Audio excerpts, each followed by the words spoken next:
যখন প্রত্যেকে সাহায্যের হাত বাড়িয়ে দিচ্ছেন ঠিক সেই সময় রাজ্যপাল সিভি আনন্দ বোস এই হিংসাগ্রস্ত মুর্শিদাবাদে তিনি যাওয়ার জন্য একটা সিদ্ধান্ত নিয়েছেন। কিন্তু তিনি যখন সিদ্ধান্ত নিলেন ঠিক সেই সময় তড়িঘড়ি দেখা যাচ্ছে যে তাকে বারণ করার জন্য আসরে নেমে পড়লেন মমতা বন্দ্যোপাধ্যায়। বললেন এই মুহূর্তে যাবেন না, নিষেধ করছেন মুখ্যমন্ত্রী মমতা বন্দ্যোপাধ্যায়। আচ্ছা, মমতার প্রশাসন দাবি করছে যে মুর্শিদাবাদে নাকি গুজব ছড়ানো হচ্ছে, সেখানে পরিস্থিতি একেবারে ভালো খারাপ নয়। তাহলে রাজ্যপালকে তিনি কেন নিষেধ করছেন এই মুহূর্তে মুর্শিদাবাদ যেতে? কি লুকোতে চাইছেন মমতা বন্দ্যোপাধ্যায়? সবচেয়ে বড় প্রশ্ন উঠছে। মাননীয় রাজ্যপাল মহাশয়কে please wait few days more. That is a request. That request of the Chief Minister will be taken in all its seriousness. I don't want to comment more on that. হিংসার আগুনে জ্বলছে মুর্শিদাবাদ। ঘরছাড়াদের সঙ্গে কথা বলতে মুর্শিদাবাদ যাওয়ার কথা বলেন রাজ্যপাল সিভি আনন্দ বোস। তাতে কেন এত গাত্র জ্বালা মুখ্যমন্ত্রী? তড়িঘড়ি রাজ্যপালকে মুর্শিদাবাদে যেতে বারণ করলেন মমতা। আমি যাব ঠিক টাইমে, এখনই আমি যাওয়া মানে তাহলে আমি গেলে অন্যরা কেন যাবে না?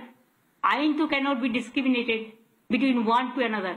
আমি অ্যাপিল করব মাননীয় রাজ্যপাল মহাশয়কে please wait few days more. রাজ্যপাল যে তার আমলা নয় একথা কি ভুলে গিয়েছেন মুখ্যমন্ত্রী? হিংসা কবলিত এলাকাতে রাজ্যপালকে যাওয়া থেকে আটকাতে পারেন মুখ্যমন্ত্রী?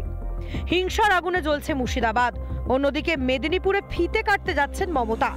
নিজেও যাচ্ছেন না, আবার রাজ্যপালকেও যেতে বাধা দিচ্ছেন। মুর্শিদাবাদে কি লোকাতে চাইছেন মমতা? আগামী 21 তারিখে আমরা শালবনীতে জিন্দালদের পাওয়ার প্ল্যান্ট আমরা উদ্বোধন করতে যাচ্ছি। 22 তারিখ, 21 তারিখে আমি মিদনাপুরে থাকবো।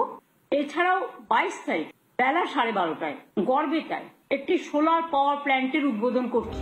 মুখ্যমন্ত্রীকে অবশ্য পাত্তা দিতে নারাজ রাজ্যপাল সিভি আনন্দ বোস। এখন রাজ্যপালকে মাননীয় মুখ্যমন্ত্রী কেন বারণ করছেন?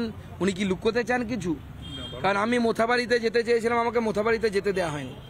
পরে যখন আমি মোথাবাড়িতে গেলাম তখন দেখলাম সমস্ত চিহ্ন মিটিয়ে দেওয়া হয়েছে। সেই জন্য অপেক্ষা করছেন মনে হয় যাতে রাজ্যপাল যেতে না পারেন।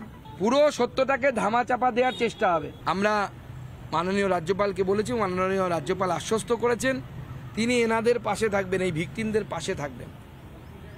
এবং উনি কালকে যাবেন, উনি রিফিউজি ক্যাম্পেও যাবেন। মুখ্যমন্ত্রী বলছেন পরে যাবেন। আজ পর্যন্ত পরে কোথায় গিয়েছেন মুখ্যমন্ত্রী? মোথাবাড়ি গিয়েছেন মমতা? মুর্শিদাবাদের ঘরছাড়া হিন্দুদের ইন্ডোরে রাখতে পারবেন মুখ্যমন্ত্রী? এই সব প্রশ্নের উত্তর দিতে পারবেন মমতা? রিপাবলিক বাংলা। নানা ধরনের কন্টেন্ট দেখার জন্য লাইক করুন, শেয়ার করুন আমাদের ফেসবুক পেজ, সাবস্ক্রাইব করুন আমাদের ইউটিউব চ্যানেল। পাশাপাশি অন্যান্য ব্রেকিং নিউজের জন্য অবশ্যই চোখ রাখুন রিপাবলিক বাংলায়।